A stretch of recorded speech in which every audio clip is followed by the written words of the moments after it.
I'm curious how many people out there watching would know someone who might say that their only vice in life is drinking Mountain Dew. Seriously, it seems like this beverage is so compelling that its fans drink it by the gallon. I have an uncle like that. Singer Daniel Johnston couldn't get enough of the stuff. Heck, there was even a major scandal when an NBA star was alleged to be addicted to Mountain Dew. It seems like everywhere you look, people are just sipping on this bizarre neon drink. So my question is, how could such a seemingly unhealthy and bizarre product just take over the American mainstream? Stay tuned to find out, as today we discover the history and mystery of Mountain Dew. I'm your host Ryan Socash, and you're watching Eats History.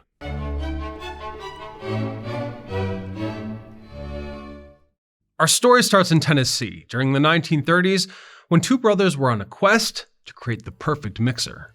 According to some sources, Barney and Ally Hartman were heavy whiskey drinkers from Georgia, where they enjoyed a variety of moonshine and so-called hillbilly brews. So when they moved to Knoxville, Tennessee, they had a major problem. They couldn't find their favorite mixer, a lemon-lime soda called Natural Setup. Remember, these were still the days when pharmacists mixed soda concoctions, so consistency was hard to guarantee when you'd move states. For this reason, the brothers began experimenting with their own ingredients in an effort to recreate that taste from their youth. And with that, the original Mountain Dew was designed to be mixed with whiskey, and this first rendition was completely different than the Mountain Dew you know today. In fact, many have claimed that it was much more similar to the taste of modern-day Sprite. Once the recipe was complete, the Hartman brothers initially made the mixture for their own vendors, but after gaining a reputation for the invention, they decided to sell the beverage as sole proprietors in 1932. The venture was barely successful, and this pattern continued until 1949, when Barney passed away, leaving Ally the sole owner of the Mountain Dew name. The issue faced by the young brand came down to the fact that everything revolving around the reputation came down to the southern drinking community, and didn't necessarily extend beyond. But that's not that unusual. You see, initially, a 19th century slang term for whiskey, especially Highland Scotch whiskey, was Mountain Dew. The logo itself was purposefully made with a so-called hillbilly slant, and anyone who may have known this niche term would definitely associate it with the Irish folk song, The Rare Old Mountain Dew, which refers to this phrase and dates back to 1882. Moreover, early bottles and signage carried the reference forward by showing a cartoon-stylized hillbilly. Hence, the drink lacked a catalyst capable of bringing it to the masses.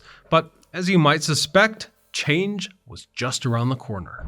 Ally Hartman, perhaps more determined and business-minded than his late brother, continued his career in the soft drink industry. Having owned the trademarked Mountain Dew since 1946, he was stubborn. He was still looking for a way to catapult the concept to the mainstream. By 1957, he had become co-owner of the Tip Corporation along with 4 other men. He then sold the Mountain Dew brand to this company. This turned out to be the perfect strategy, since co-owners Bill Bridgforth and Bill Jones had their very own lemonade brand, which coincidentally was in a very similar situation. This is when it dawned on them that Mountain Dew was invented to be a mixer, and thus they mixed. The year was 1959 in Johnson City when what we know as Mountain Dew was born. This drink was radically different from anything else on the market. That wicked citrus hit, combined with the sweet and highly caffeinated soda water, was simply euphoric. Remember, this was when soda was still an emerging concept. The drink rapidly gained popularity when in 1964, Pepsi acquired the entire Tip Corporation, folding Mountain Dew into the mainstream roster. Allegedly, they elected to retain the original branding to pull off the popularity of the similar Beverly Hillbillies branding, which was a major hit around that time. Pepsi knew what it was doing with the brand. They immediately started an aggressive advertising campaign with slogans such as "It'll tickle your innards" and "Mountain Dew, do it for you." Ads featured a man in a cowboy hat known as Willie the Hillbilly slamming Mountain Dew. Then, in 1973, the original hillbilly look was dropped as PepsiCo pivoted towards targeting a younger and more outdoorsy demographic. This was also when they experimented with the more extreme version of coloring, such as orange or that trademark green. Although the addition of coloring didn't improve the health benefits of Mountain Dew, it certainly made the beverage iconic, and they continued to evolve this image. In the 1970s, 80s, and beyond, Pepsi kept the beverage alive by adjusting its branding to the times, changing Mountain Dew's logo every few years. Then, perhaps more radically, new logos were introduced in 1996, 98, and 2005. By October of 2008, the Mountain Dew logo was redesigned to show an abbreviation of the name within the US market. With major references in pop culture, global distribution, and crossovers with other major brands, Mountain Dew had evolved into one of the most famous soda drinks in American history. However, there was a problem. Some drinkers were exhibiting symptoms that they had actually become addicted to the soda. A quick Google search will reveal endless results about ways to curb your Mountain Dew addiction. However, there are very few results discussing the matter academically. Even so, there is something that we've all noticed anecdotally. People seem to develop severe addiction to drinking Mountain Dew, most probably on account of the high caffeine and sugar content. For example, the Basketball Network featured a story about Kobe Bryant insisting Caron Butler quit drinking Mountain Dew. Caron Butler was known during his playing time for his weird addictions. He loved to chew straws and had an unhealthy habit of drinking large amounts of soda. So when he played for the Purple and Gold, he tried to hide his Mountain Dew addiction from Kobe Bryant, but nothing got past the Black Mamba, who recalled, quote, "He just like, man, you look good, your game is sharp, but you be like getting winded sometimes. You're huffing and puffing a little bit too much. You're a Mercedes-Benz. You're a hybrid. You're not supposed to be huffing and puffing like that. What type of fuel you using?" To which Butler responded, quote, "I literally had a Mountain Dew, a 1 liter or 2 liter bottle, and I immediately tried to hide it." And he was like, quote, "Man, come on, man. You can't be putting that in your body. What the hell you doing, CB?" And from that moment, I was like, shit, I'm gonna stop drinking Mountain Dew. I just pivoted away from Mountain Dew for probably about the remainder of the season, which is probably 5 months, 6 months. But the second I went to Washington, I was back on that. I couldn't stop, man, but I held true to it. Yahoo News published Butler's first-hand account on kicking the habit, and it was no joke.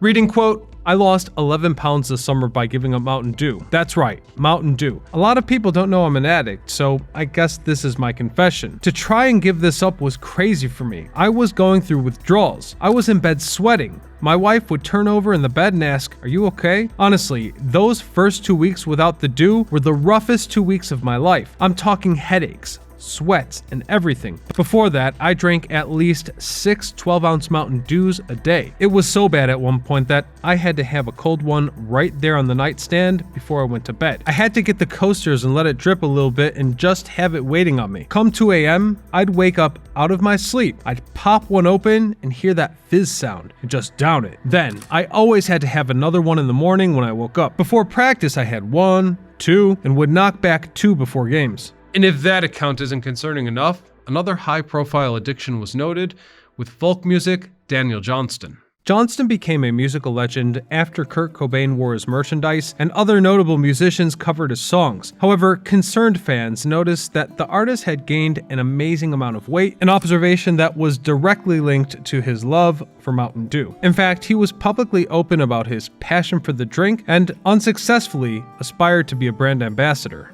The artist also wrote a song about his love for Mountain Dew, which offers us a deeper insight into the situation. Please allow me to recite the lyrics for you. "I, sinking deep in sin, far from Mountain Dew. I had problems out within, nothing that I could do. But the Mountain Dew came to me, and I drank it all up. Now I'm happy as can be. Oh, Mountain Dew. We drink Mountain Dew." Now, obviously, the celebrity elite should not be our barometer for addiction. After all, they have something of a general reputation in that department. However, the public at mass, well, that offers us a more concerning insight. And according to NPR, the masses are developing something called Mountain Dew mouth. The concerning report reads, quote, "Over in Appalachia, the region that stretches roughly from southern New York State to Alabama, the fight against soda targets an altogether different concern: rotted teeth. Public health advocates say soft drinks drive the region's alarmingly high incidence of eroded brown teeth, a phenomenon dubbed Mountain Dew mouth, after the region's favorite drink. For better or worse, Mountain Dew has become a pillar of American culture. What started as a hillbilly moonshine mix is now enjoyed by millions around the world. With its unapologetic branding, outrageous ingredients and bold ability to embrace the trends of the time, I'd say it'll be with us for the long haul. And when it comes to that talk of addiction, well, people become dependent on many unexpected substances. I'm a teaholic, you might be a shopaholic, and our ancestors, regardless of where they were from, well, I'd guess that they like to put back a few, if you know what I mean. In other words, as they told me back in high school, don't knock it until you've tried it. And since I haven't had a Mountain Dew in over 20 years, I thought it's high time to put one back. But let's see what all the fuss is about. I hope this isn't like my gateway into a new addiction. I planned on saying that I couldn't understand how people get addicted to this stuff, but actually it's pretty goddamn good.